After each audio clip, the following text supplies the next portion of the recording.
ഇന്ന് കുറച്ച് വെറൈറ്റി ആയിട്ട് നമുക്കൊരു ജേണൽ ഫ്രെയിം ചെയ്തെടുക്കാം. ഫസ്റ്റ് നമുക്കൊരു പ്രസ് ബോർഡിലോട്ടോ അല്ലെങ്കിൽ നല്ല കട്ടിലേലും ചാർട്ട് ഷീറ്റിലോട്ടോ നമുക്കൊരു ജേണൽ ചെയ്തെടുക്കണം.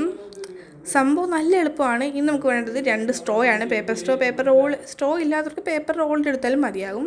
പിന്നെ വീഡിയോ ഇഷ്ടപ്പെടുകയാണെങ്കിൽ സബ്സ്ക്രൈബ് ചെയ്യാൻ മറക്കണ്ട. ഇനി നമുക്ക് ആ സ്ക്വയറിൻ്റെ ആ ഒരു കറക്റ്റ് അളവിൽ വേണം ആ സ്ട്രോസ് കട്ട് ചെയ്തെടുക്കാനായിട്ട്. ഇനി നമുക്ക് അതിനെ ചുറ്റുമായിട്ട് ഒട്ടിച്ചെടുക്കാം. അപ്പോൾ ബാക്കി ഈ 2 സ്ട്രോ കൊണ്ട് എന്തോ ചെയ്യുമെന്ന് വിചാരിക്കുന്നവർക്ക് വേണ്ടിയിട്ടാണ്. അതുകൊണ്ട് നമുക്കൊരു സ്റ്റാൻഡ് ഉണ്ടാക്കാം. എന്ന് വെച്ച് കഴിഞ്ഞാൽ ഈ ഫോട്ടോ ഫ്രെയിം വെച്ച് ആരി ഇങ്ങനെ ഇരിക്കുന്ന സംഭവമില്ലേ, അതുണ്ടാക്കിയെടുക്കാം. അതിനായിട്ടതാ ഈ കാണിക്കുന്ന പോലെയൊക്കെ ഒന്ന് ഒടിച്ച് മടക്കി എടുക്കണം. അതിന് ശേഷം ഞാനിപ്പോൾ ഫ്ലെക്സിക്കോണ്ടാണ് ഒട്ടിക്കുന്നത്. കാരണം ഫെവിക്കോൾ എസ്എച്ച് കൊണ്ട് ഒട്ടിച്ച് കഴിഞ്ഞാൽ ശരിയാവത്തില്ല എനിക്കറിയാം. അതുകൊണ്ടൊന്ന് ഒട്ടിച്ചതിന് ശേഷം ഇപ്പം കാണിക്കുന്ന പോലെ ആരും ഒട്ടിക്കരുത്, ദയവ് ചെയ്ത് ആരും ഇത് ഒട്ടിക്കരുത്. അപ്പോൾ ഞാൻ അതിന് ശേഷം ഒരു ഒട്ടിച്ച് കാണിക്കുന്നുണ്ട്, പുറകുവശം കാണിച്ചിട്ടുള്ളത്. അതേപോലെ വേണം ഒട്ടിക്കാനായിട്ട്, ഇതേപോലെ. പിന്നെ നമ്മുടെ കറണ്ട് സബ്സ്ക്രൈബേഴ്സ് എന്ന് പറഞ്ഞാൽ 350 ആണ്.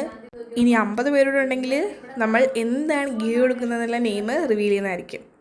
അപ്പോൾ നമ്മുടെ സംഭവം ചെയ്തിട്ടുണ്ട്. ഇഷ്ടപ്പെട്ടെങ്കിൽ എന്തായാലും കമൻറ്റ് മറക്കണ്ട. അപ്പോൾ എങ്ങനെയാണ് നമ്മുടെ ഈ ഒരു ജേണൽ ഫ്രെയിം? ഇഷ്ടപ്പെട്ടെന്നറിയാം, എന്നാലും ഒരു കമൻറ്റ് ഞാൻ പ്രതീക്ഷിക്കുന്നു. അപ്പോൾ എല്ലാവരും കമൻറ്റ് ചെയ്തോ ഇഷ്ടപ്പെട്ടോ ഇല്ലയെന്ന്. അപ്പോൾ ഇത്രയേ ഉള്ളൂ. എല്ലാവർക്കും ബൈ ഫ്രം മിനി മൂൺ.